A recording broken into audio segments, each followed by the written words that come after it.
You're listening to the Huddle Up Podcast with Chad Jensen and Zack Kelberman.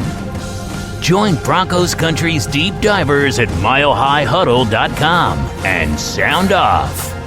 And now it's time to drop some knowledge. All right, we're live. But we got to make sure we got Facebook with us, so we got to let it breathe just for a moment.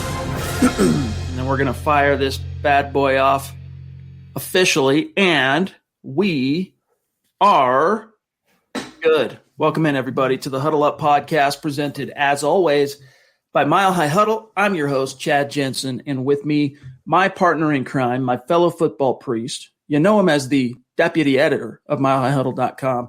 He is Zack Kelberman. Zack, hope you had a great weekend, my friend. Good job today on Kelberman's Corner. We'll talk more about some of the things that came out of today's episode. But first and foremost, my friend, how was your weekend? It was okay. It was kind of chill, I'd say. I just same old, Chad, just grinding away, covering two teams and getting ready for the draft. And it's always weird not podcasting on Friday and Saturday. I kind of miss it, but then I'm always excited to come back Sunday. So how was your weekend? It was good. It was a good weekend. Been traveling around a lot the last 2 weeks for vacation and visiting family and stuff. And so it's been nice just to have a couple of 2-3 days in one place. And so things have slowed down for me. I've been fiddling around with my music. I'm building a studio at my home. And so any spare time I get outside of MHH, outside of the fam, I've been doing that, recording some stuff and just kind of scratching that creative itch. But Zack, I got to get your thoughts on a very, very interesting article that came out today at milehighhuddle.com.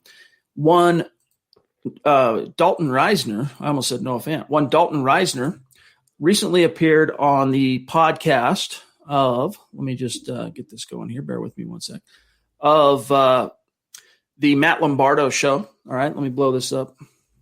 And he addressed, the last thing we had heard about Drew Lock and Peyton Manning as far as 2021 was Peyton back in February when he was asked, talking about the fact that, hey, I'm a Drew Lock fan and I'm really pulling for Drew, which is cool, right? It's interesting to hear that, but it comes off more as a type, kind of like a platitude, or you're not sure if it's just a platitude, just a guy saying something nice about the other guy because the other guy currently is, the incumbent starting quarterback for the Denver Broncos. Well, fast forward to this past week, and Dalton Risner appears on the Matt Lombardo podcast, and he says, quote, Peyton Manning is a big fan of Drew Lock.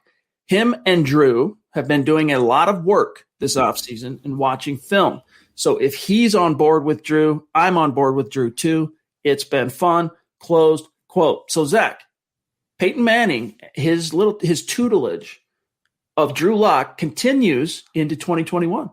It's definitely encouraging, and hopefully that throws a kink into the narrative that Lock doesn't want to get better or Lock doesn't have what it takes to improve because, going to Peyton effing Manning for advice and for support, that's a pretty good boon to lean on, Chad. That's a pretty good buoy for his development, having Peyton in his corner. And as we all know, this isn't the first time. Last year, he hooked up with Peyton Manning, picked his brain a little bit. I think even as a rookie, he reached out to him. So there's always been a connection between Drew Lock and Peyton Manning. And let us have a little disclaimer by saying, no, we're not saying Lock is going to be the next Peyton Manning, but it's encouraging that he's still with it, still picking a future Hall of Famer's brain and trying to get better. This cannot make him worse, Chad. That's for sure.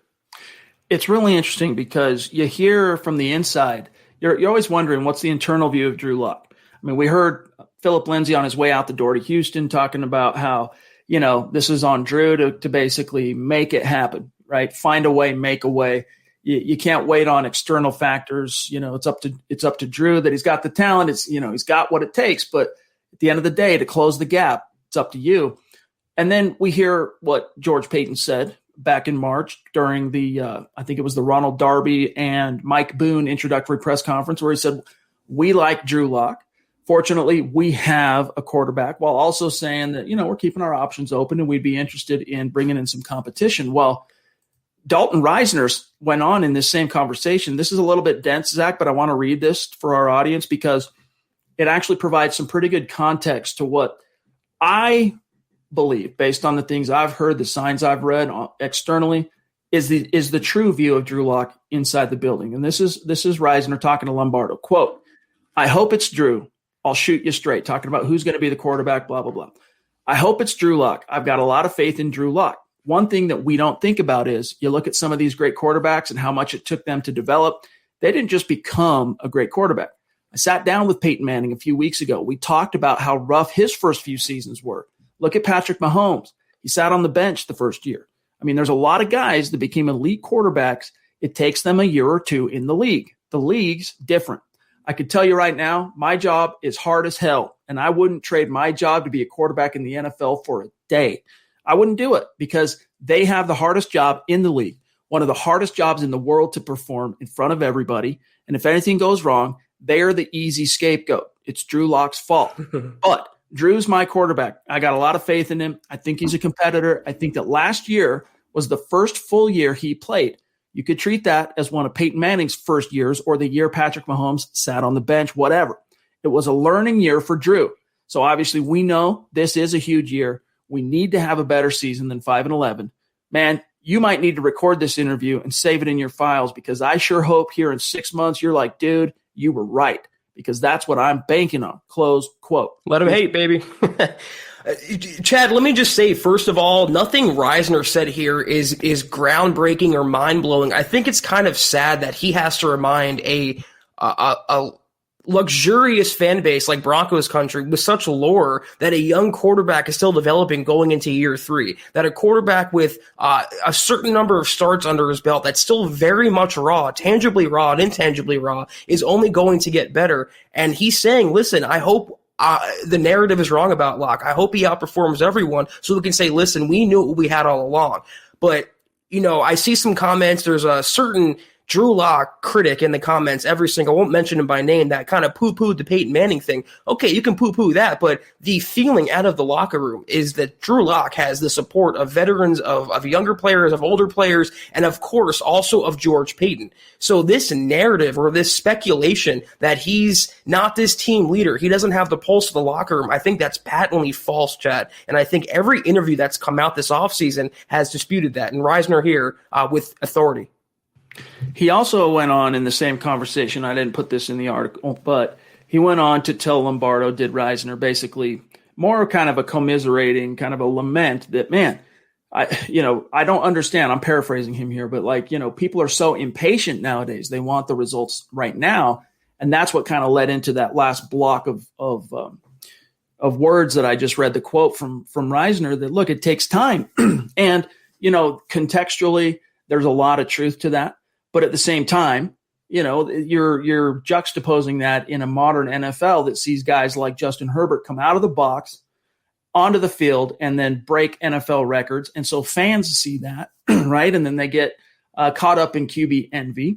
And they think, well, if Justin Herbert could do that, the Broncos can do that if they draft a quarterback in the first round. Well, not all first-round quarterbacks do what Justin Herbert did. And I got to reiterate here, Zach, and then we got to get to our matters of business here. I'll serve it back over to you that, it's very rare to see a rookie quarterback come into the league and in year 1 lead that team to a winning record, lead that team to the postseason. Herbert, despite all his record-breaking stats, couldn't do it. Finished sub 500, could not forestall Anthony Lynn losing his job. You can go back to 2018 on Lamar Jackson taking over for an injured Joe Flacco. He balled out of the box, and that team ended up making it to the playoffs. But from there, Zach, you really have to dial it all the way back to 2012 to Andrew Luck and RG3 to find a rookie of note quarterback that led their team in year 1 to a winning record. And if you actually watch the Justin Herbert tape from last year, not to take anything away, he had a phenomenal, record-setting rookie season.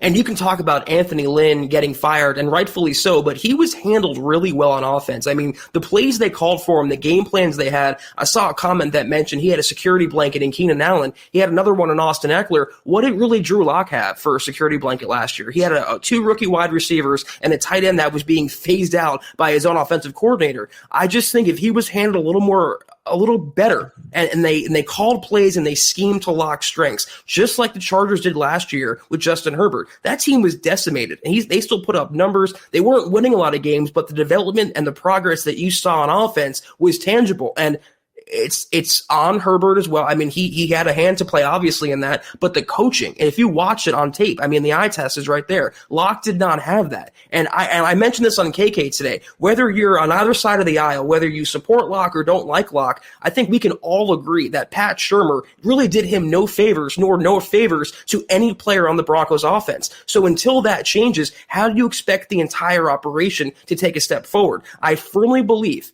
and I might not test my hypothesis until 2022, but you put Locke with better coaching, he's a night and day different quarterback. We'll continue to address this topic. We'll get to your questions. We'll get to your super chats. We got some stars to shout out here in just a moment. And then also some other buzzworthy stories and things that we've picked up over the last couple of days here at MHH. We'll get to all that. But first, we got to say thank you to the presenting sponsor of tonight's live stream podcast, Manscaped. Guys, 2020 is in the books.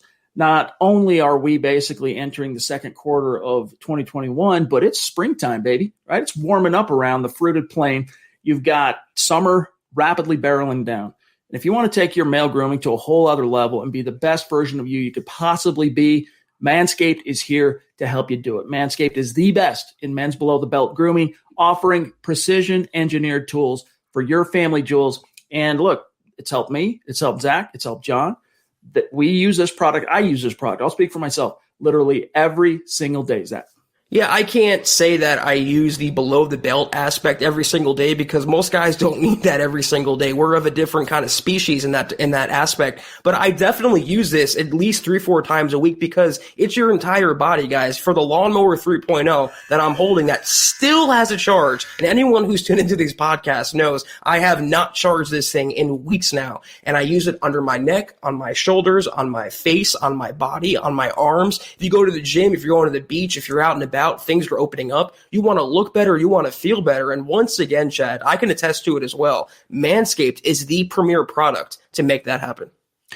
From the weed whacker for your nose and hair to the lawnmower to all the different accoutrements like the crop mop, the crop preserver, the cologne, which is called Refined. There are so many different tools in this toolkit from Manscaped to help you take your self-care, your male grooming, what it means to be a man, to a whole other level. So head on over to manscaped.com. If you use the code HUDDLE, you'll get 20% off plus free shipping. And your boys, they'll thank you. Yes, they will. Get 20% off and free shipping with the code HUDDLE at manscaped.com. That's 20% off with free shipping at manscaped.com and use the code HUDDLE. Guys, follow the pod on Twitter, all right, at HuddleUpPod. Also, the main account at Mile High Huddle. My partner, Zack Kelberman, at Kelberman NFL, as you can see on the screen.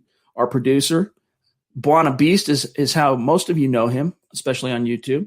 On Twitter, it's at John K. MHH, myself, at Chad and Jensen. Also, gentle reminder to head on over to the merch store, huddleuppod.com. Get your swag on, get a hat, get a T-shirt, get a mug. We are we're in the process of completely revamping that. And we're going to be doing a whole new rollout of our merchandising for MHH, for the Huddle Up podcast, for all the podcasts. It's coming in the very, very near future, so stay tuned for that. But there's still some great, great items that they have sold like hotcakes since we opened up the store in January of 2020, and we owe that to you guys. But check it out. It's another way to support what we're doing here. Also, talking about support, head on over to our Facebook page, the main page for Mile High Huddle, and you'll see the big blue button. You click that, you become a supporter. You get access to Kelberman's Corner, which is every Sunday at noon. Plus, you get access to the Trickle Zone, which is every Saturday at noon. Just yesterday, for Eric Trickle's, I want to say it was the 5th episode of the Trickle Zone. He broke down the top 10 edge rushers in this class and the top 5 interior defenders on the defensive line. And I'm telling you guys, if you really want to know what's going on in this draft, if you really want to know how these dominoes are going to fall, this is how you educate yourself. This is how you do it. Eric Trickle's already done the work for you. You just show up and learn. All right. Very edifying. But that's how you do it. It's only for supporters on Facebook currently. We're going to be rolling out very, very soon a 3-tiered membership option on YouTube. And we'll unveil that here in the very near future. But for now, if you want access to our premium video content, including Kelberman's Corner and the Trickle Zone, you got to become a supporter on Facebook, the big blue button. And if you're not in a position to do those things, gang, it's all good. We're seriously just stoked to have you with us. We do ask that you, number one, subscribe wherever your preferred spot to listen or watch the podcast is. Make sure you're subscribed. Make sure you have notifications clicked. Like the video. Guys, we humbly ask you to like the video. If you're watching this on Facebook, even if you're only in the chat with us for 2 minutes, give it a like. Also on YouTube. Those two platforms especially, you guys have no idea how much that can help us. A simple thing. And then number 3 is the litmus test. If we're doing a good job, or at the very least, if you respect the effort, share this video out there and help us continue to grow and reach new like-minded Broncos fans just like you. And Zach, before we dive into some of the questions that are queued up, I want to say thank you real quick, because with Facebook, the way it works right now, this is how we have to do it. Shout out to Joshua Shadow for very generous stars on Facebook, and also Gary Leeds Palmer, who was there today for KK. Appreciate you guys. Thank you, guys. We'll keep an eye out for your questions or comments in the chat. All right. With that being said, John, let's grab Ed Keating and welcome in everybody. It's good to see each and every one of you. Most of our regulars in the chat, including one of our superstars, Edward Keating. Appreciate you, dog. He says, I love seeing Peyton Manning still working with Drew Lock. I can't wait for Lock to prove all the haters wrong. Thanks, Chad and Zach. Denver Broncos for life. State of being. # let them hate. Yeah, it's really cool to see. And honestly, I'm not sure if Drew Lock, if Peyton Manning didn't have a well-founded knowledge that Drew was probably going to be the guy this year, I'm not sure how much of his time, Zach, he really gives to Drew Lock, if not for that. I think obviously all bets are off. You never know. A GM could suddenly fall in love with a quarterback, and you never know. But I think Peyton's pretty confident in the belief that they're running it back with Drew at least one more year.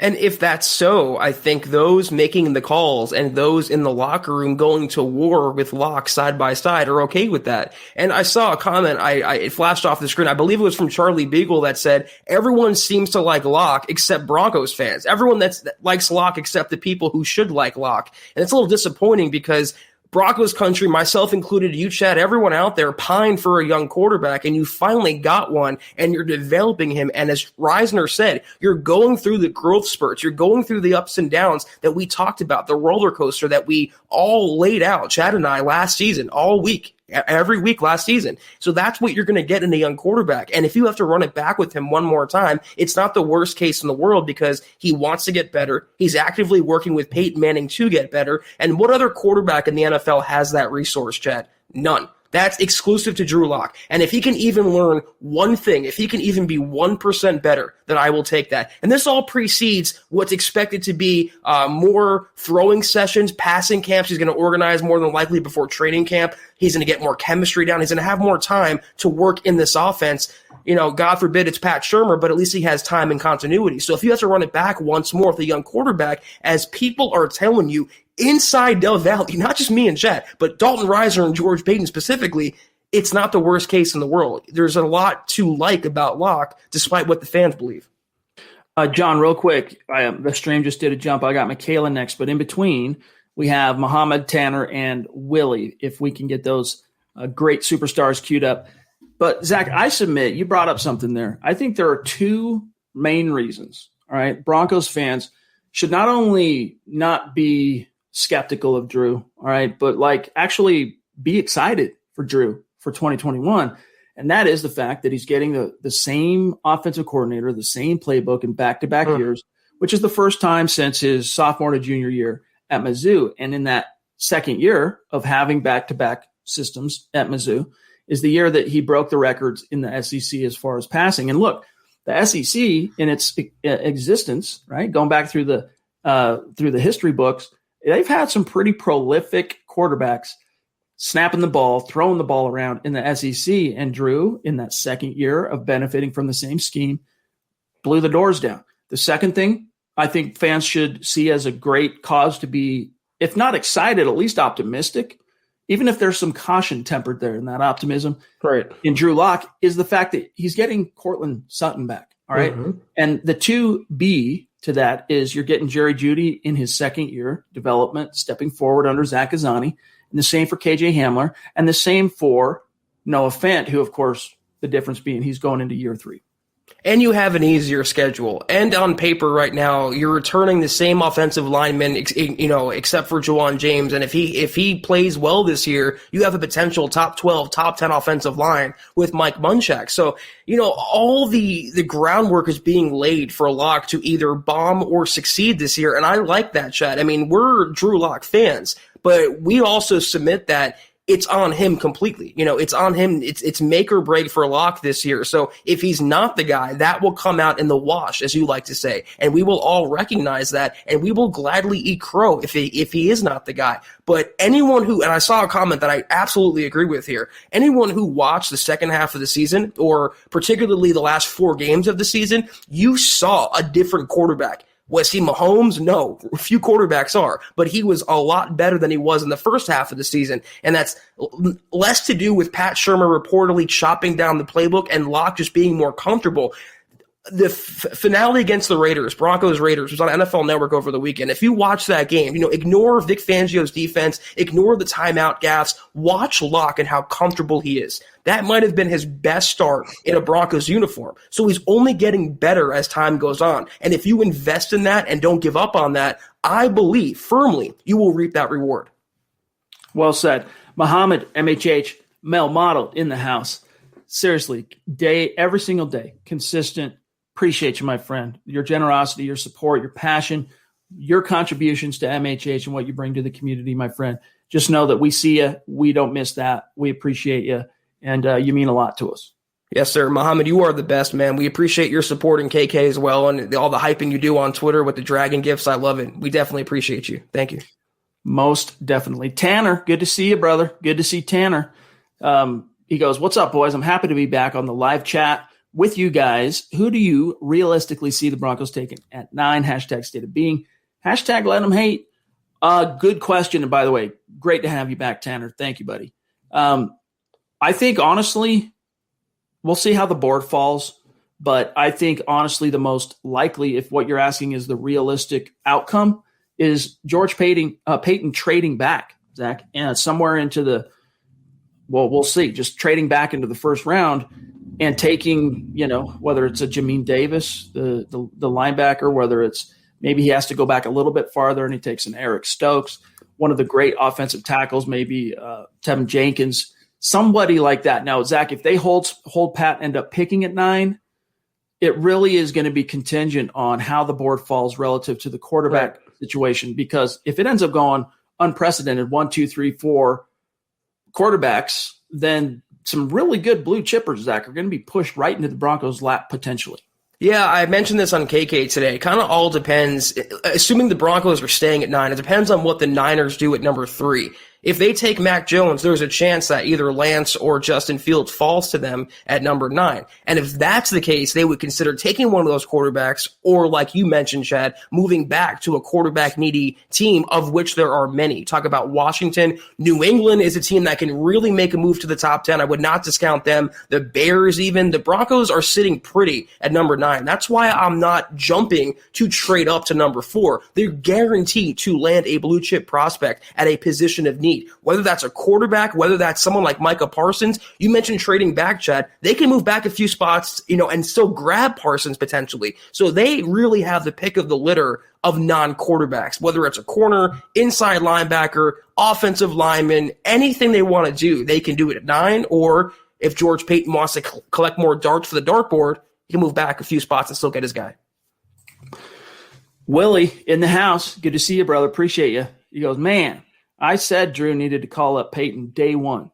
Getting me pumped. I bet Drew shocks a lot of people this year, assuming Shurmur isn't terrible." It's a big assumption to make. It is an assumption, but here, I'll give him one small benefit of the doubt, and I'll say this about Pat Shurmur. In the same way that, Drew Lock and all the skill position guys and the O-line had to learn the scheme, Shurmur had to get to know each and every one of his guys, and that is a learning process that does come with the learning curve. And depending on how apt, depending on how experienced you are as a coach, is probably what's going to determine how quickly you navigate that trial and error pitfall. But nevertheless, he's getting to know his guys, and he got to know a lot of his guys, all the better, I guess, in 2020. So for that reason alone, and just also the knowledge that if it does end up being Drew, he's going to benefit from that continuity. I at least am cautiously optimistic that we'll see a better version of Pat Shurmur's offense in 2021 than we did last year. Because remember, one last thing, Zach, we learned from Pat Shurmur halfway through the season, it was at some point in October, that they didn't have time to install his entire offense because all these dudes, I mean, they did the Zoom thing, but so many of you in the professional world, since the pandemic hit, you have participated in Zoom meeting after Zoom meeting. All right. Many of you right now are nodding your heads. Yep. Been there, done that. It's not as easy to learn in those environments. Some people, hey man, it's no problem. It's no skin off their teeth. They can learn just as easy in that environment as sitting in a classroom with their teacher. But look no further than kids that have been affected very adversely since the pandemic hit, that have been forced to have to learn exclusively online in some of the states that have been much more draconian with their shutdown and their school rules and all this. It is affecting kids in the same way. And kids are the sponges, right? Zach, kids are the ones that, I was just talking to Carl Dumler, who, congratulations to him on adopting his two sons that are coming from the Dominican Republic, which is just phenomenal blessing. But I was talking to him about the fact that they are native speaking Spanish, right? These boys that he is adopting. And I'm like, do you speak Spanish? And he goes, no. Well, a little bit. We're trying to learn up on it, but no. I'm like, well, how are you going to communicate with these two kids? He's like, well, we're told by the adoption agency and whatnot that these kids, because they're kids, they show up once they're in America for 3 months or so, they learn the language, like they can communicate, they can speak. That's kids, man. Kids are resilient. So if they struggle, Zach, with online learning, imagine how, and most of you right now, the adults watching this are nodding your head, it's difficult, Zach, to learn in those environments, which is why getting them in the flesh in OTAs instead of meeting these guys for the first time on the doorstep of the regular season is going to be an arrow, I think, in Shurmur's quiver.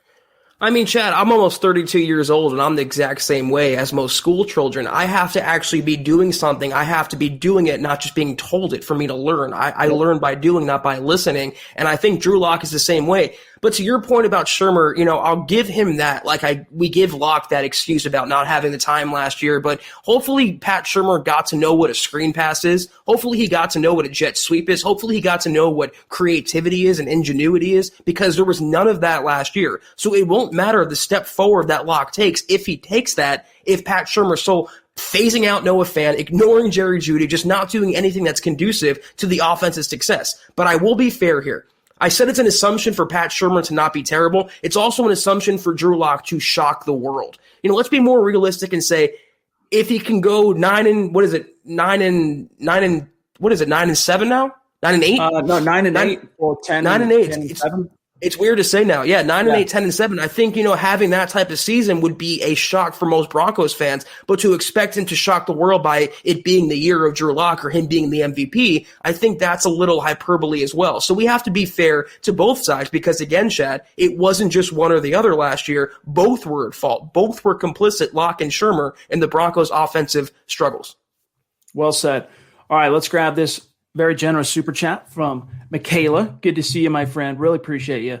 Another one of our great superstars that's in the chat day in, day out, showing love, supporting the cause here at MHH.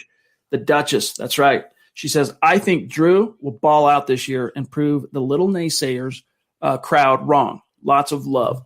Yeah, I think I'm inclined to this is not us ignoring some of the warts from Drew's game last year that were concerning, to say the least, right? That stretch, especially from week 7 to week 10, he showed some alarming signs at times of not only technical regression, Zach, with his throwing and his platform and his footwork and all that, but failing to see some pretty obvious things when it comes to reading the defense and stuff like that.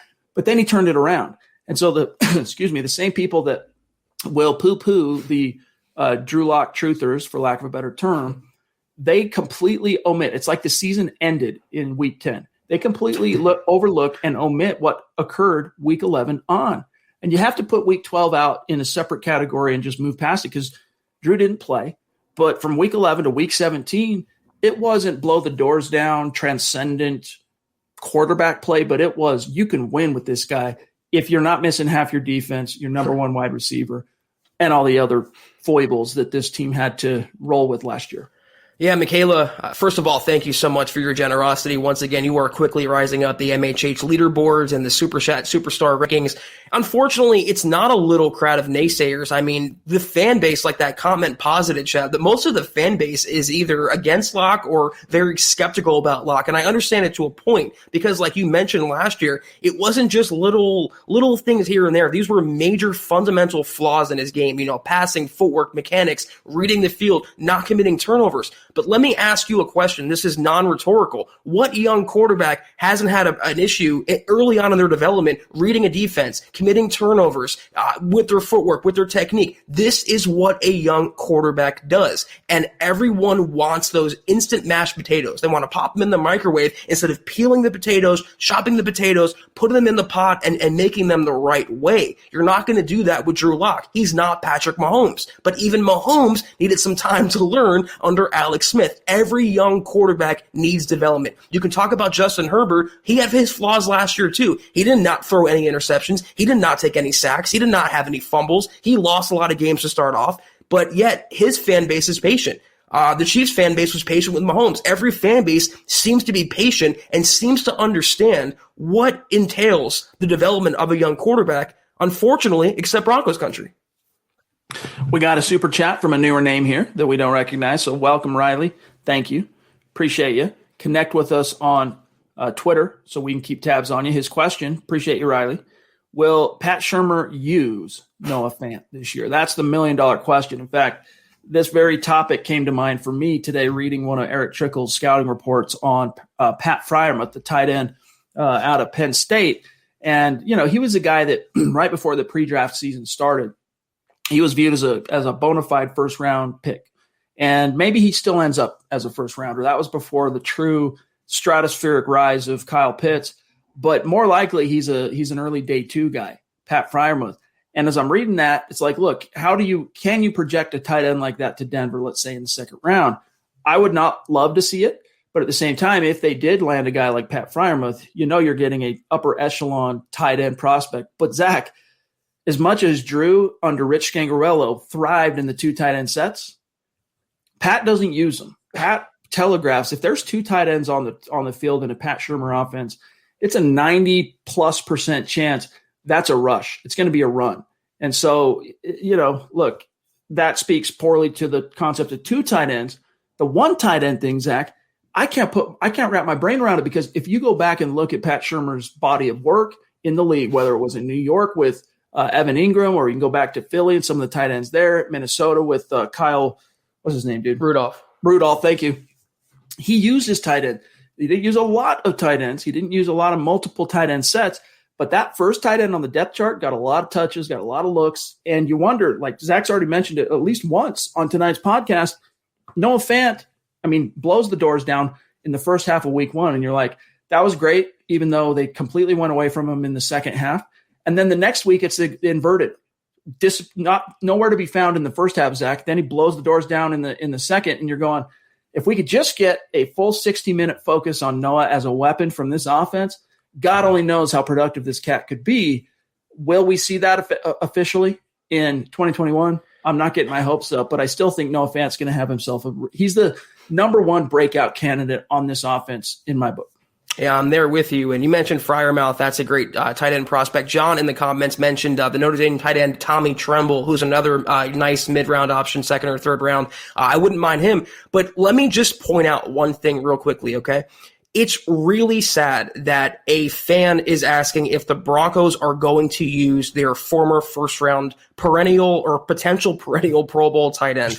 It really is a shame that the offensive coordinator has such a reputation after only one season in which he ignored or completely went away from his weapons. You mentioned the opener when he was nowhere to be found in the second half. He led the Broncos in receiving. They went away from him until the last drive of the game. I seem to remember, it might have been week 2 or week 3. After that, they overcompensated by forcing him the ball on every single passing opportunity. But it wasn't just him. That's the sad part here. You invested a first-round pick in Jerry Jeudy. You don't use him correctly. You invest a second-round pick in KJ Hamler. You don't use him correctly. So it wasn't just one player. It was a Pat Shurmur problem last year. I hope to God he gets his head out of his posterior and manages and correctly uses his tight end who would start and be a star on 25 teams in the NFL who's better to me than TJ Hawkinson, his former teammate. The Broncos have a future stud. I'm talking about perennial Pro Bowler on their hands, and they don't want to tap into that. That's pretty pathetic to me that we're all wondering that out loud in what, year 3 of the Noah Fant era. Mm-hmm. Yes, indeed. It's a true head scratcher. And I think in fairness, you can charge some of that to just the inexperience of the trigger man for Drew, who had a lot on his plate in terms of, even without Courtland Sutton, you had some bona fide playmakers crying and demanding the ball, including Jerry Jeudy, including Timmy P. Patrick, who emerged last year. And then once he got healthy, KJ Hamler as well. So, I think as Drew continues to season and Drew continues to come along, that'll only pay dividends and kind of trickle downhill to a guy like Noah Fant. Regardless of what the play call is in his ear, he's going to start looking more and more for Noah because Noah's a trustworthy playmaker. Let's grab Chris Hernandez, a bona fide superstar and a 25-year veteran of the United States Air Force. Just very recently celebrated his 25-year anniversary in that armed force.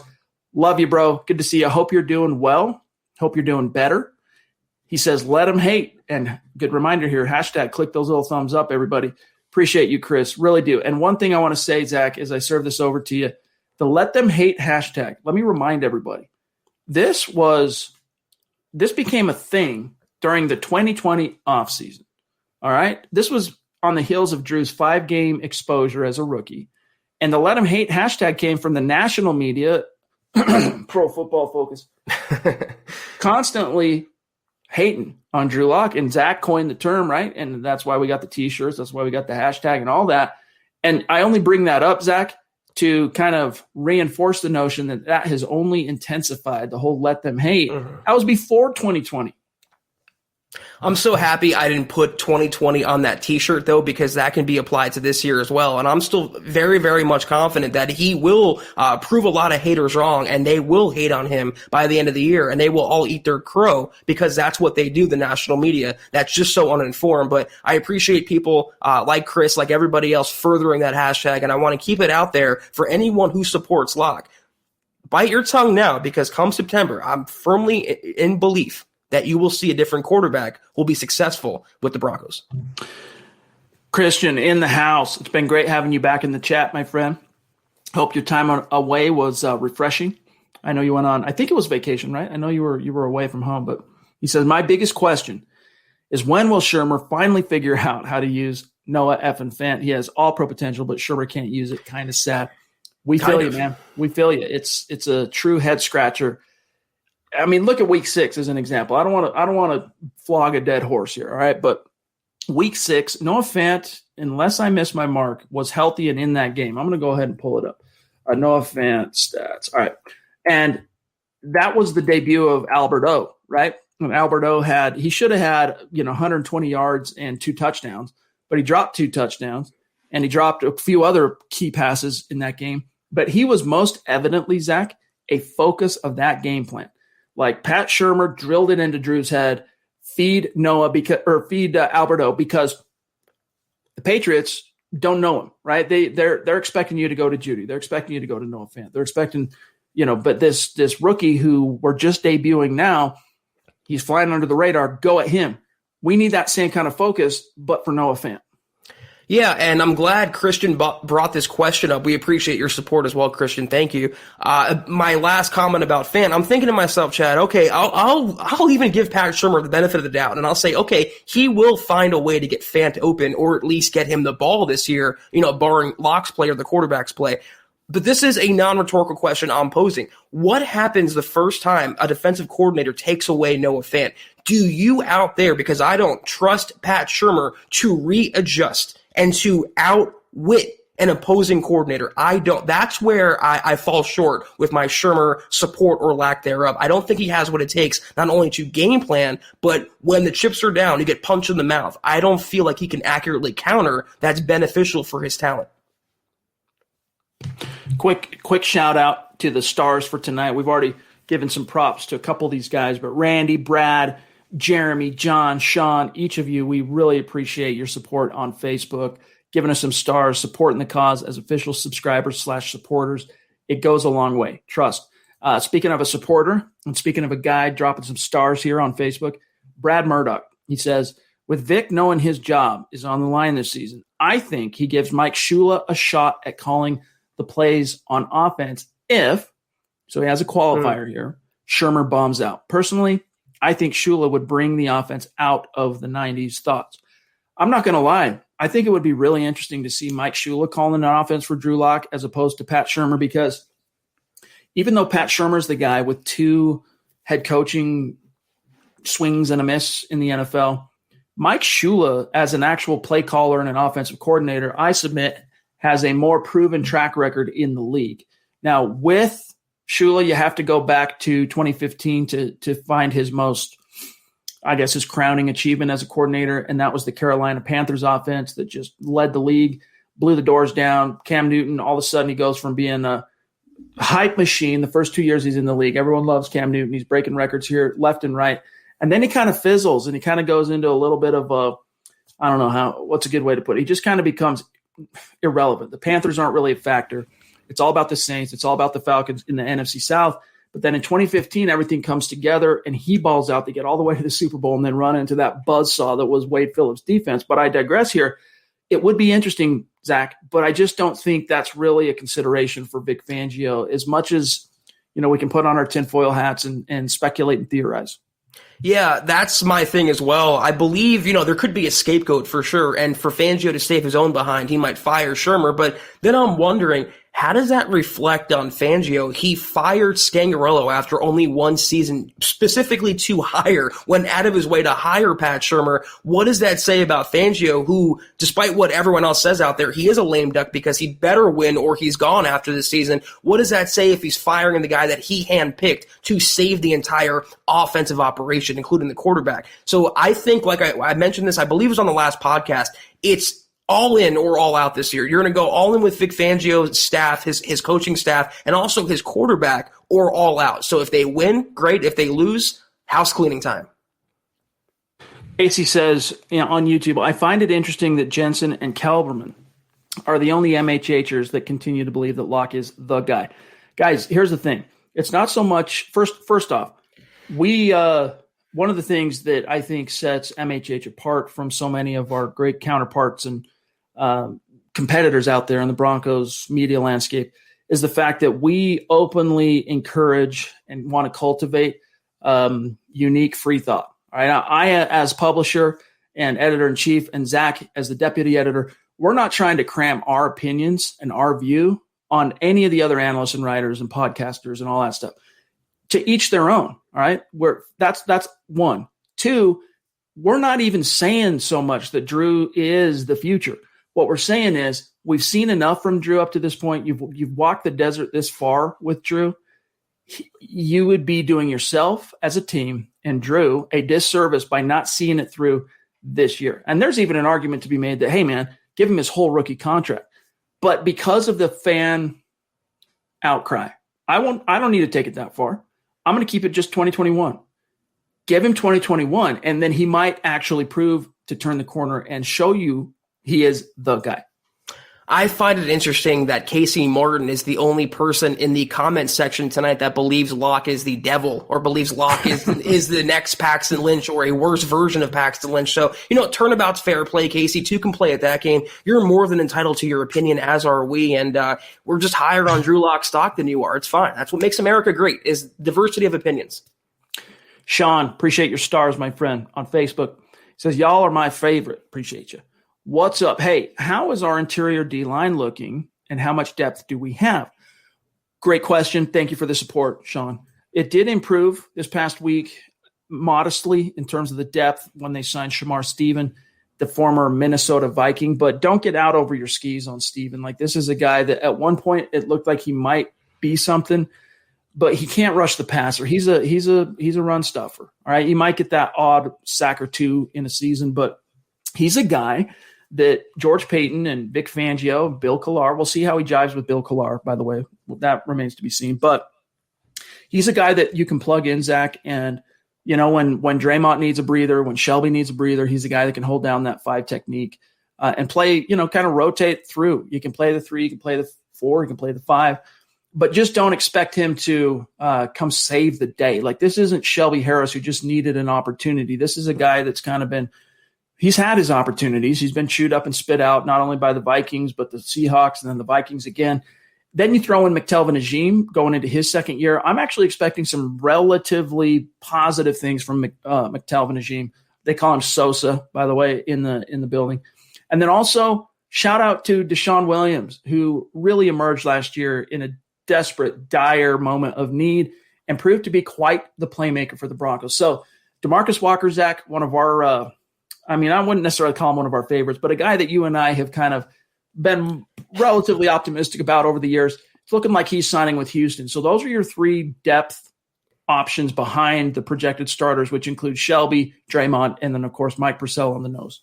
Bill Collar, Shamar Stephen better get used to being cursed out constantly, been yelled at and F-bombs, but I believe, and I said this on Twitter after they signed Stephen, I said this on the podcast, it was either that night or the next day, the Broncos defensive line is quietly underrated, Chad, or at least to me, it's pretty stacked. You have your starters, like you mentioned, you have at least three key backup pieces, and I like what Stephen did in Minnesota. Like you mentioned, he's never going to be a pure pass rusher. He's like Sylvester Williams with a little better agility, and it's always good to have those guys on the roster. They beat the Zach Kerrs and the Billy Wins to me, and this is all before the draft as well. The Broncos are going to keep stocking that cupboard, but you look at the starters alone. When you have Shelby Harris, Draymond Jones, and Mike Purcell, and then behind them you have Agim, who we're all high on, Deshaun Williams, and now Steven, that's a pretty good defensive line in front of those linebackers and that secondary. John, real quick, the stream just did a jump. As you can see here, I got Seth, but in between, we need Burn the Guitarist, we need Simon, we need Call of Duty, we need Zeus, we need Jake King, we need Mike Kane, we need Chill Will, we need Tony D.A.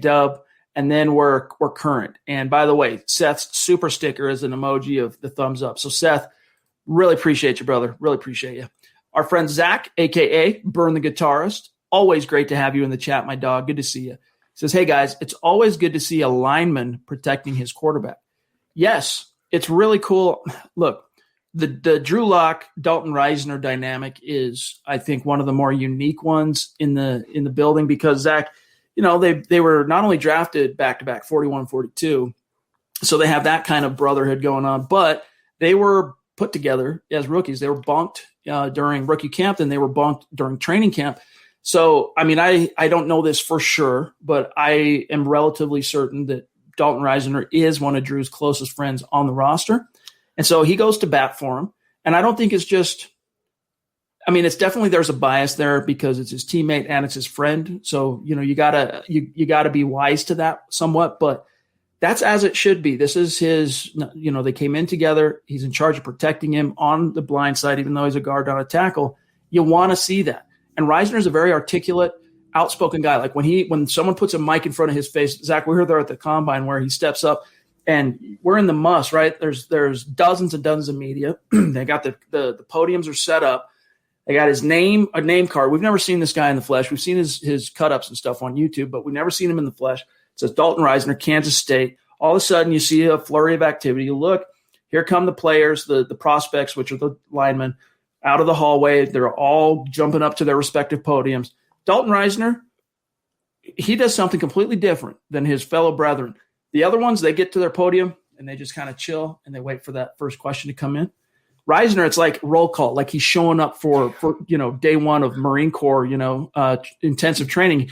Dalton Risner, offensive line, Kansas State, go, basically, right? And we're just like, whoa, blown back. Like, this dude's for real. This guy's a force of nature. So every time this guy gets in front of the mic, he's going to say something genuine, legit, powerful. And so when he does speak to Drew, I think it behooves everyone to listen. Yeah, Zach, I think, meant this comment figuratively, protecting Locke through the media verbally. I was looking at that literally. It'd be nice for Locke to have protection because remember when he hurt his shoulder because Elijah Wilkinson can't block a guard masquerading as tackle? It'd be nice to get Juwan James back, return these 5 offensive linemen. And we all, Risner did not have a great season last year. He let up a lot of pressure in pass blocking. he was also breaking in a rookie center next to him as well. So a year of Cushenberry's experience. You have hopefully Glasgow's healthy now. He should be what the Broncos signed him to be. Talk about Bowles. You got Juwan James hopefully playing at a Miami Dolphins level. This could be a really good offensive line. And if they're a good offensive line, that boasts even better for Drew Lock. Yep, that definitely bodes well for Drew. Simon, who was there today for Kelberman's Corner, showing some love, contributing to the conversation. Yes. Here he is today up there in Canada. He's one of our great superstars, and so many of them, so many of you, and so many of even non-superstars, our great listeners, exemplify that hashtag. The Broncos country is not a geographic location. It's a state of being. Simon, it's wherever you are. All right, that's where Broncos country is. He says, tough call at quarterback. I want Locke to succeed, but when will Denver be in another top 10 situation with 4 top quarterback prospects? I'll leave this to Peyton and support the team no matter what. Denver Broncos for life. Yeah, and that's all you can do, my dog. That's all you can do. And in fact, Zach, that was the topic of your show today with Kelberman's Corner is, if the Broncos were to just say, you know what, we've fallen in love with a quarterback, so we're going to go ahead and slap together that deal. We're going to maneuver. We're going to swap with the Falcons. Now we're sitting at number 4. You have a quarterback that you could live with in that moment, even though that's not necessarily you advocating for this to happen. I actually advocate for it not to happen. I think unless the Broncos and George Payton are 1,000,000,000%, not 100, not 1,000, not 100,000, 1,000,000,000% convinced that their quarterback in this draft is attainable, then they should not go up and get him. One might fall in his lap. But Simon, what a novel concept, supporting the team no matter what. So obviously you wouldn't mind running it back with Locke, but if that wasn't the case, you'd still support who's under center. I wish more of Broncos country would get on board with that mindset when it came to Locke. But if they love Trey Lance, let's say, Chad, and Trey Lance falls to them at number 9, obviously that's a gift, and you can't look a gift horse in the mouth. So you take him there. But to move up to number 4 for maybe even Mac Jones, if the Niners is all a big smokescreen and Mac Jones is not their number 1 quarterback on their big board, that's not good business. And one thing about George Payton, to this point, he's a good businessman as a general manager. All right, I'm just DMing John real quick here. Call of Duty, still one of my favorite handles. Appreciate you, dog. You've been really active lately. Not just our podcast, all the podcasts, and we see you. We appreciate you. It goes a long way. You're definitely becoming a superstar, so keep it up, my friend. He says, Kellen Mond, that's the Texas A&M quarterback, is a great day 2 option, a great arm, athleticism, and mobility. Also, he's a 4-year starter and won a lot of games. Reminds me of Jalen Hurts. Yeah, I mean, he is interesting. Like I would be much more inclined to get behind a draft pick that's a quarterback in late round 2, early round, round 3 actually would be the soonest I'd probably want to see it. Like Kellen Mond. He's a very interesting player. If it's not Kellen Mond, a guy like Davis Mills, the big difference amongst many between a guy like Mond and Mills, though, is that, as he mentions here, Mond is a 4-year starter. So you have more of a body of work to say, look, we can evaluate him and more confidently project what he's going to be at the league level, as opposed to a Davis Mills who's basically a 1-year wonder at Stanford. I like the idea of like a round 3 potentially for Mond, but that's assuming the Broncos hold pat or trade back at 9 and they don't, there's nothing funny going on in the top 10. I also see a lot of Dak Prescott in Kellen Mond, and if you can get Dak Prescott, that would be incredible. Here's my thing, though, with Mond. I think based on the way the quarterbacks are just coming off the board projected in this draft class, I would not be surprised at all if he went in the first round. And not just that, if he went high or fairly high in the first round, maybe the late teens, one of these teams, Washington, New England, Chicago, is going to make a stunning quarterback move, either a trade or a selection, and Kellen Mond could be that guy. Second round, the Broncos want to go there at number 40. I have no problem with that. You're talking about getting Kellen Mond and let's say Micah Parsons. That's a hell of a haul through day 1 and day 2. One of our legacy superstars and a Mount Rushmore superstar, Zeus Mcpeek. And Zeus, he's got a life to lead. He's got things going on. Has been in the chats as much as he's been in times past, but anytime Zeus is in the chat, like today during KK, tonight here for the Huddle Up podcast, we just count our lucky stars and are grateful to have you. Stu, hope your family's doing well. Hope you're doing well. Love you, bro. Thanks for the support, as always. Yeah, Stu, and thank you so much for your support at KK earlier today. You are the man, and that's why you are the George Washington of this podcast, the founding father. So we love you, Stu. Thank you. You the man. Real quick, a shout out to Mike Kane jumping in on Super Chat. Great to see you, Mike. Good to connect with you on Twitter as well. He says, hey, guys, great show. Just wanted to mention Courtland Sutton. I think fans forget how good he is at the catch point. His ball skills were missed last year more than people think. Such a great target for Luck. I agree. And that's one of the points. It's not a huge demarcation between Zach and I on this particular topic, but as much as I like to see Tim Patrick emerge in the way that he did last year, and he did some things that were very impressive at times, that's one of the things that separates him and Sutton as a true X is just simply my ball at the catch point and making those insane highlight reel Megatron caliber catches where you're like, how the Sam Hill did you haul that in? Like, I think back, Zach, to Drew Lock's first start in Week 13 of 2019. Chargers. Right? Those two touchdowns in the right corner to Sutton, especially the first one. I mean, and even a couple games prior when it was Brandon Allen starting against the Browns at home, that touchdown he swooped in front of Denzel Ward, who was, the bee's knees, the latest flavored, highest drafted cornerback that year in the draft, number 4 overall pick. Sutton completely posterized him. He can make those plays. And Patrick, don't get me wrong, he can make plays too, but just not quite at that same level. So yes, can't wait to see Sutton back in the orange and blue and running routes and catching balls from Drew Lock. It's going to help.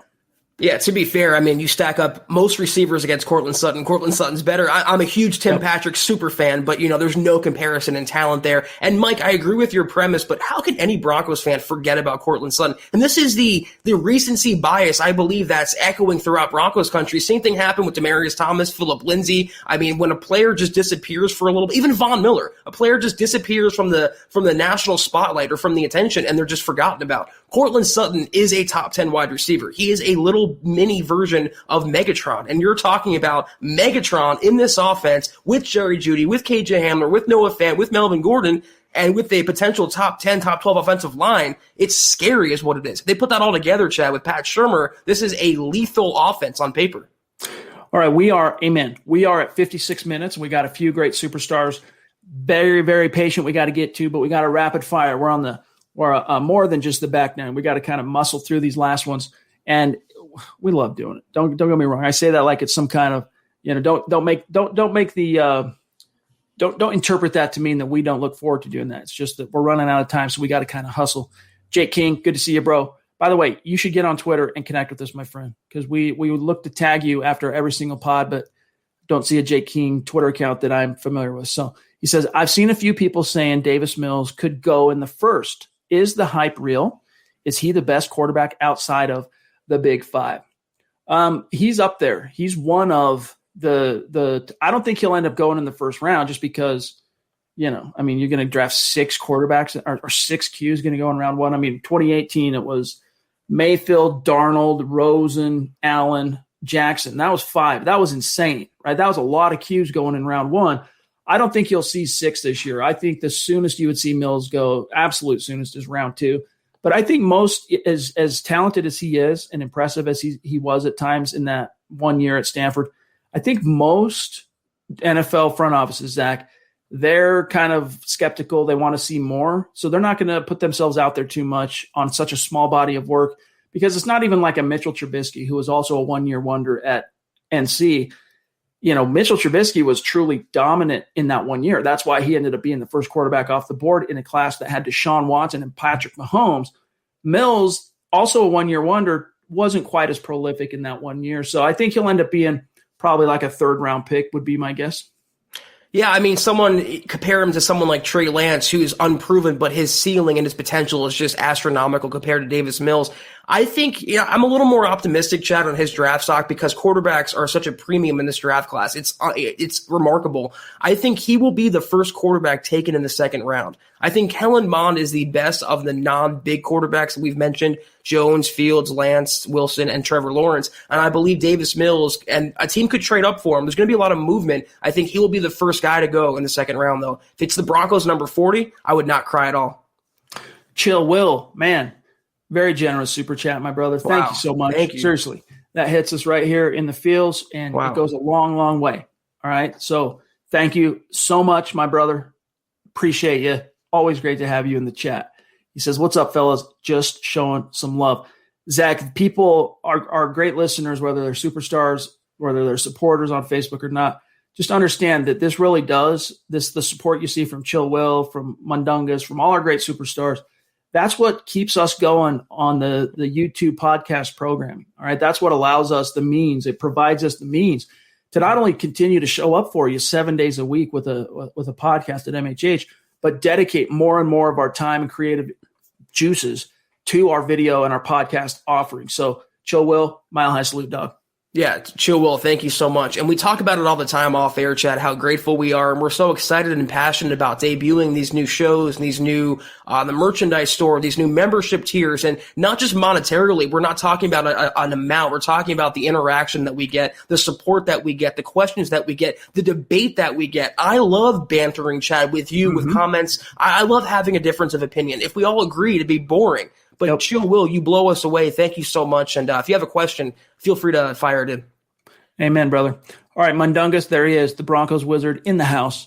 Appreciate you, brother, reminding everybody. Smack those little thumbs up. Good to see you. Really appreciate you. Another guy, I think Mike's been with us approaching the 1 year mark, that he's been active and engaged in our community, and it's been really great to have you, Mike. So thanks, brother.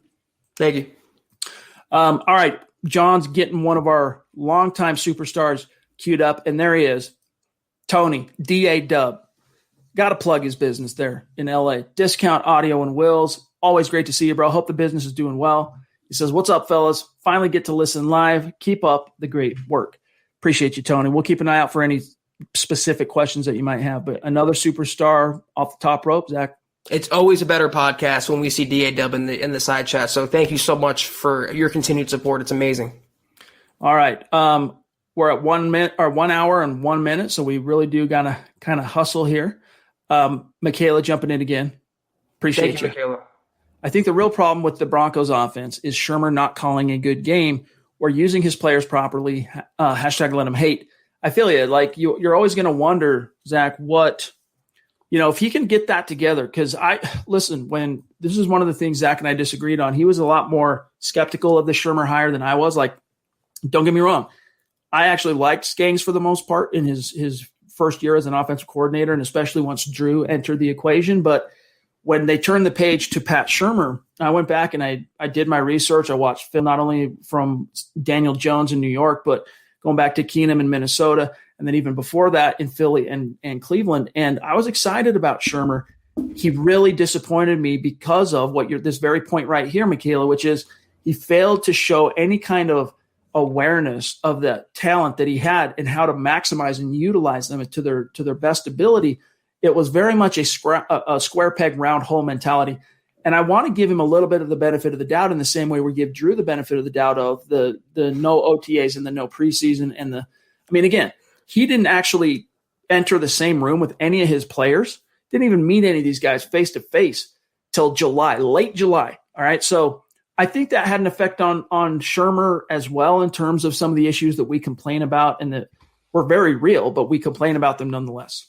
Yeah, you know what? I mean, I'll be fair here. I think Shermer was the biggest problem of the Broncos offense last year, but he certainly wasn't the only problem. So we have to hope as well that Locke takes the steps forward, that he doesn't turn the ball over, that his mechanics get cleaned up and his footwork gets better, his technique is improved. But that's why they hired Pat Shermer. That's why they hired Mike Shula. And it's on them, Chad. And, this is where I disagree with you. Yeah, he didn't have OTAs, he didn't have the reps, but he's a two-time former NFL head coach. He's a long-time offensive coordinator. If it takes you that long to get your playmakers in space, get the ball in KJ Hamler's hands, it says more about him being stuck in that archaic 2005 offense and not where he belongs in 2021. No, it's a fair criticism. It really is. It's a fair criticism, especially when and you realize he's a former AP assistant coach of the year as well.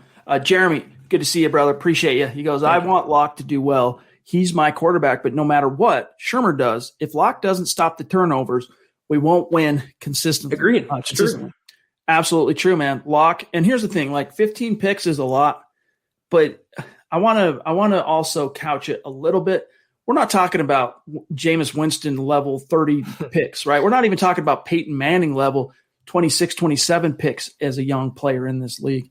15, it just so happened in that year, tied him for the most picks in the league. But 15 is not crazy relative to the current league and the way it's such a passing league. But when then you also, Zach, throw in his lost fumbles, which I want to say there were 4 of them. I think it was 18 actually, total giveaways. So 3 lost fumbles. That's too many. And Vic Fangio will say it too. Too many, man. You put the defense in too many hot situations that we couldn't get out of, too many short fields, flip the field position, give away the momentum. So that's on Drew to curtail and be much more discerning on not just his reads, but look, you got part of making it in the league is, you want to embrace that gunslinger mentality, like Brett Favre, right? As an example, you want to be able to have the cojones, the cashews, to quote Zach here, to feel like I could test the defense any moment I so choose. But part of really becoming, you want to become the best of being a game manager and a gunslinger. And part of that is the discernment of when to push those limits. And that's something that Drew is still kind of feeling his way toward. And we can only hope that part of turning a corner in year 3, if indeed that does happen, is getting better at picking those, when that time is. I don't remember off the top of my head those 3 fumbles, but I'm willing to wager at least one of them had to occur because the offensive line broke down, Chad, and they weren't protecting Drew Lock. But, we talked about this on KK today. A sect of Broncos fans wants Teddy Bridgewater in the building, and either as a starter or the backup. And his biggest asset, according to Broncos fans, is that he doesn't turn the ball over. Well, he threw 11 interceptions last year. So you're talking about 11 versus 15. That's not much of a difference. I'm glad you brought that up. 15 picks for a gunslinger, a young quarterback in his second year with all these different, not excuses, but facts. Not having his players, not having OTAs, having Pat Shurmur. It's not that bad. That's what the type of quarterback does when he plays in that style. Is it good? No. We want those numbers to come down for sure. We want them to be, 8 to 10 or so, but it's inevitable. Young quarterbacks are going to turn the ball over, and even someone like Teddy Bridgewater, who's a veteran and who's supposedly a game manager that's ball security's number one asset, 11 picks. Not great either. The reason Drew's turnover stuck out so much was the fact that it didn't come with enough countervailing big plays, right? The big, long touchdowns that make you forget about the pick you threw in the first quarter, whatever. He had a few moments like that, including the storm back against the Chargers in the fourth quarter. And there were a few other games like that, Carolina. But nevertheless, that's one of the things is when it's out of balance like that, it becomes more conspicuous. Fans notice it more, media notice it more, and the quarterback pays the price. Riley, appreciate that. Super sticker, my friend, number one fan. Seriously, appreciate you, dog. Connect with us on Twitter so that we can stay in touch. Mark Langley in the house. What's up, bro? MHH, Mount Rushmore superstar. What's up, my guys? Lock will unlock. Mark my words. Hashtag Huddle Up Pod. Hashtag Hey John, football priest, MHH. Love you, Mark. Good to see you as always, bro. Thank you, sir. I want to grab this real quick from Matt on Twitter. Shurmur just needs to call more play action. It will lead to increased targets for Fant. That was another maddening component to last year's play offense. Action. There was no play action, dude. There was none. I mean, none is an absolute, and I try to avoid absolutes. So there were so few that why does that matter? All right, when you're not play faking at all, even if an opponent is not sure if the coming play is going to be a run or a pass, if you're not mixing in a healthy amount of play action, they can sell out. They're not. It's like, what was one of our complaints about Josie Jewell and Alexander Johnson last year? Both of them really struggled to not get fooled by opposing play action. They would suck up on the play fake, right, vacate that middle zone, and they'd go right over their head. Boom, completion. Boom, completion. You gotta. That's another thing that's on Shurmur. You gotta pepper that in more consistently and creatively, so that the defense that you're facing each and every week is more on its heels, and that not only affects the linebackers in the middle, Zach, it affects the safeties. It even affects the corners. All right. So that's definitely something that needs to improve on the X's and O's side from the coordinator. We've had a question as to why the Broncos veteran OC is ignoring a future perennial Pro Bowl tight end. Then we have another comment pointing out that the coordinator did not call play action for a second-year, first-time, full-time starting quarterback. It's pathetic, Chad. What other fan base has this complaint that their coordinators not call play action for their quarterbacks? It's literally football 101. It's offense one-on-one. It's the first thing on the first page of your offensive coordinator's playbook. Why wouldn't you want to do that and help out your young quarterback and also your running game, Chad? Because the threat of the run will also increase when he pulls the ball away, so they're getting it to the running back. It's absolutely a complaint, and that's why I'm saying unless Pat Shurmur suddenly grows a brain, it's really not going to matter what the Broncos offense do, no matter who's at quarterback. It's a concern, dude, to quote the Big Lebowski. Tom L. Greco, good to see you, brother. If Drew fails this year, bona fide superstar right here, I'll solely blame Pat Shurmur for probably ruining Drew's career. Thanks, guys. Well, let's hope it doesn't get that far, Zach. I don't think it will. I think if he bombs in Denver, I think he'll go on to have success somewhere, maybe as a backup, but I think we would see a better Drew Lock once he's free from Pat Shurmur. Calvin, good to see you, brother, and another great superstar that we've been able to connect with on Twitter, which is always great. He says, what's up, Broncos country? I missed the last few pods. Last season, let's see. Lawn season starting has kept me busy, which only means one thing. Broncos football is here. Let's go. Yeah, dude, that means that if the grass is starting to grow, right, and you got to get the aeration done, you got to get the fertilizer on that sucker, the weed, the weed and feed, lawn mowing, all that stuff. That means we're inching ever closer to the draft, and then we're going to inch ever closer to the actual football season. Amen, brother. Yeah, manscaped.com, promo code HUDDLE, weed whacker, lawnmower. Yeah, and it's another Sunday, Chad, where no football. And I mentioned the Raiders-Broncos game that was on NFL Network. I watched that with some sadness because I miss football already. I really do, and I can't wait for September to get here when football is back. All right, real quick, I'm going to circle back and see. I think it jumped, and we missed a few people. John, real quick, we need Tom again. We need Willie again. And then other than that, we need Chris and Dennis, and then we're current after Josh here. So Rogue Theory, a.k.a. Josh, good to see you, brother. He says, just saying what's up, gents. Go Broncos. Hashtag let them hate. The number of things that I have in common with this cat is crazy, right? First of all, punk rock, Broncos. Looks like he's a pretty nerdy Star Wars fan as well. So that's three things, dude. You know, that's like they say in the Bible, in the mouth of three witnesses. Also, in the sign of three things in common, that means we're meant to be, dog. Good to have you. Chad found his bromance. Bromance alert. Willie, appreciate you, bro. Can we get a quick shout out for my man, John? Hats off. Of course. John Cronenberg, producer extraordinaire, the community maven extraordinaire. We couldn't do it without John. John is the man, and it's always good. And thanks for bringing that up, Willie. It's good for John to hear that from you, from us, from everybody. The real MVP. Follow that man at John K. MHH on Twitter. All right, real quick while John's queuing up a few things. Tom, thank you on Facebook. All right, real quick here. I'm scrolling because I don't want to miss anybody while John gets a few queued up. Chris P., good to see you, bro. He says this QB class is overrated. Good show, guys. Yeah, the quarterback classes year in and year out are always overrated. I mean, that's just par for the course, guys.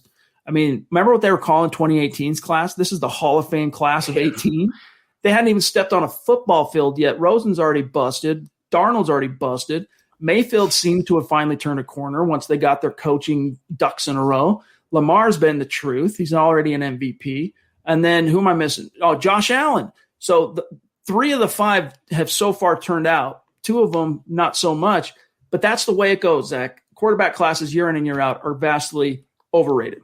What about the 2012 class? You had Andrew Luck and Robert Griffin III, and they're both out of the league or out of starting capacity. So, yeah, there's going to be – I think there's at least one prospect in the top five that's a little overrated for my liking, but we'll say the same thing next year, Chad. It's just the nature of the beast when it comes to the draft. All right, we got Dennis here, and then we got one more from Christian, and then we're out. Appreciate you, Dennis, another superstar. This guy in Michigan rocking the MHH dad hat like a distinguished boss, all right? Just showing some love. Appreciate you, too. Not as much as we appreciate you, brother. Trust on me. Really, really means a lot. Thank you, Dennis. All right, last one, guys, and then we got to go. Okay, we're over here. Christian, appreciate you. When Glasgow is on the show, are you guys going to pick his brain about how you truly feel about Shurmur and his thoughts on Locke? Because I want to see that. I mean, we'll get to some key issues with regard to our show with Graham Glasgow, which is April 21st. It's a Wednesday night. The usual time, right? 6 Mountain, 8 Eastern. So, yeah, we look forward to that. But we don't exactly have it planned out exactly what we're going to ask him. But trust, it's going to be appointment watching. Don't miss that episode. And you can't expect him to start bad-mouthing his fellow teammates or the coaching staff. He's going to say a lot of, I think, player speak, but we're excited to have him on and hopefully get some insight from inside the locker room in Dove Valley. I'm very excited. All right, last thing here. We got one last circle back to our great supporters on Facebook, because I know there have been a few other, just to make sure we cover all our bases here. We don't want to leave any of our supporters out in the cold. Let me just run through these names one last time, guys.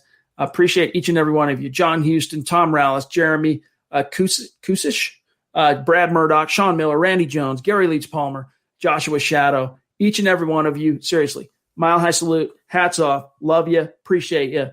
Always great to have you. And with that, Zach, oh, look, DW, top roping it at the 11th hour.